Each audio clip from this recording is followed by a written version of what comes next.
right, I really want to get to the distribution part. How did you? I heard that you College Magazine was distributed in like very key places. Sometimes like right next to a student newsletter. Is that true? Like, what did you do to distribute the magazine?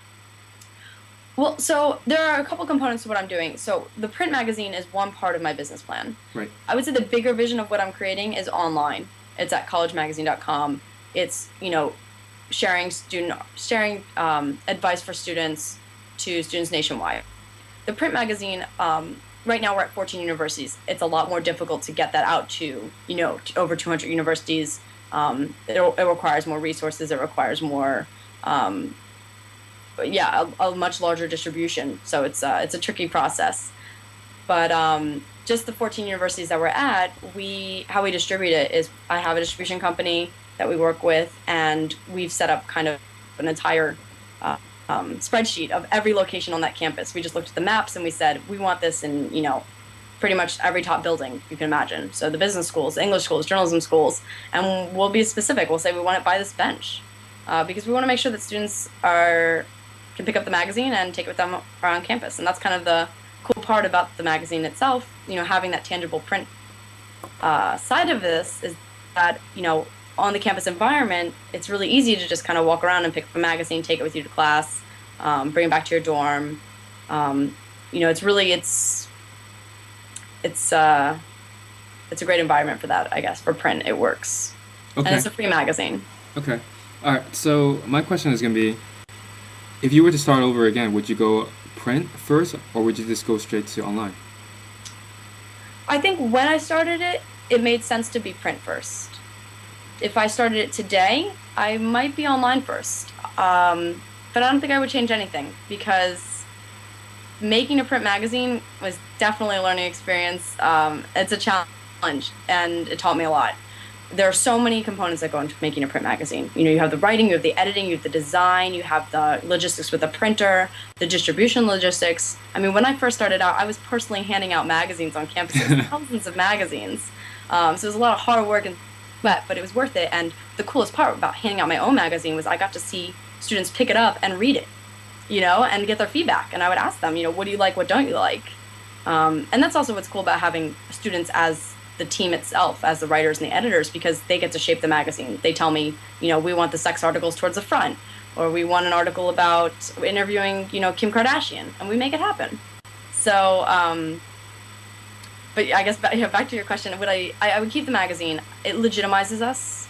I think it'll always be around, but I think we'll grow a lot faster online today. That's where we have more scale and we're able to reach more students at a faster rate. And yeah, print is sexy. People like print. It's true. Yeah. So tell me about how you guys get access to celebrities. We are feisty. We look online, we find out who's representing them, and we start building relationships with publicists. And publicists cover a couple different celebrities, so a lot of times they'll start pitching to us after we've interviewed one of their talents, and they'll say, actually, I'm also covering this character from Gossip Girl. We think this would be a great fit for your college audience. Would you like to interview them? And what I do is I present that to our editors, and I say, hey, do you guys like the show? Do you like this celebrity? Do you think that this person's a good fit for our audience? So actually tomorrow we're interviewing characters from the movie Scream 4, Nice. which we Nice. think is a pretty good fit. Okay. Yeah. Yeah. All right. So just quickly on the advertising. Why is it that companies want to target the college demographic, first of all? That's actually something I learned. I guess another component to why I started this magazine was I knew that from the Quest program, from doing consulting work for companies, the one project I was on specifically targeted the 18 to 24-year-old market. And so I had done a lot of research on the spending habits of this market and, how college students were spending their money and just how much advertisers wanted to reach them. And I just think that right now, college students are one of the highest spending consumer groups today. They have over $200 billion of spending power. And the average college student has over $280 of monthly disposable income. So that's extra cash they have on hand after, dorm and tuition are paid for. That they're buying snacks, they're buying beverages, DVDs and video games, clothing. And think about college. I mean, the experience of living on campus and going through your 4 years, you have a lot of needs. You have a lot of things that you have to take with you to class. You have to prepare your dorm room. You've got to look good. You got to be stylish on campus. But yeah, there's just a lot of needs. And also beverages and snacks are big ones too. And so, advertisers want to reach them. And what I needed to do was convince advertisers that College Magazine was the best way to reach them. And that's how I brought on local advertisers first, and then went to regional advertisers and brought on a couple of national advertisers. And that's how we built our revenue. Okay, so that leads me to the next question. Like, so how did how does the whole process of, getting advertisers, how does that work? Oh, it's tough. My very first ad, I remember, you really can't sell anything without showing them something. Right. So I made a mock-up. I printed out a Kinko's mock-up of my magazine, and I went around to all the local businesses at the University of Maryland, which is my alma mater. And at the time, I was a senior in college, so I thought, okay, start small, make it great at University of Maryland, and then grow it to other universities. Because it's easy to say, hey, I want to start a national magazine, but is that really realistic?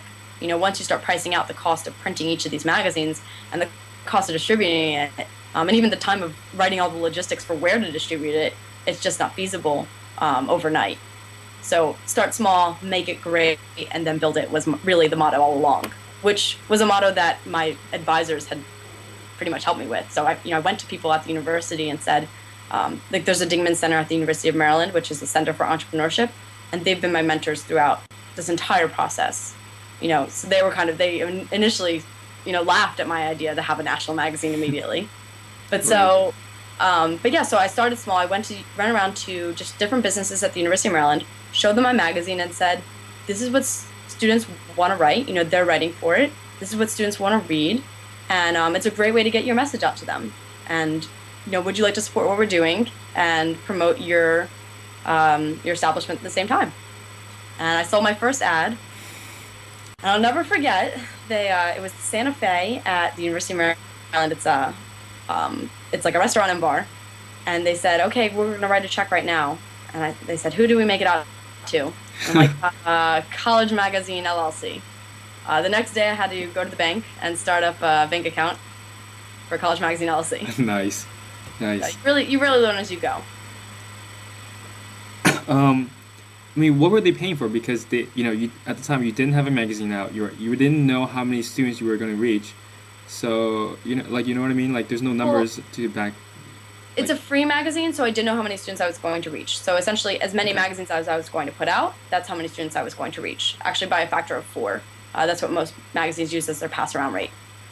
So at the time I think my first run was 5,000 magazines. So I looked at my competitors, I saw what they were charging for advertising, and then I took that back to my own numbers, did the math, and said, okay, this is how much an ad would cost in my magazine. And that's what I sold it at. It was pretty cheap to start off.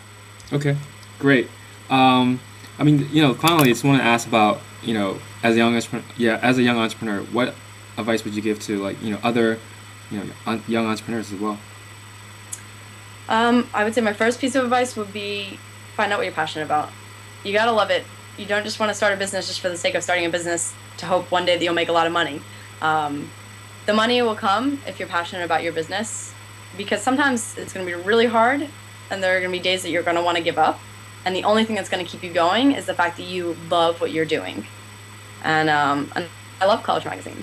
And I love the whole experience. I love what we write about. I love working with the students. I think college is really interesting. I think I'm really lucky to get to work with students because they're interesting. I like watching them figure out what they're going to do after college and kind of go through, travel the path of college and kind of, make mistakes and learn what they're passionate about.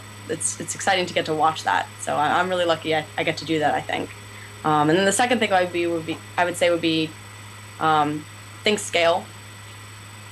Other people are going to want to believe in your business if it's a big idea, and that's going to affect a lot of people. I want to build the #1 guide for college students nationwide, and that's a big idea, and I think other people can get excited about that. Right. And the third thing I would say would be feisty.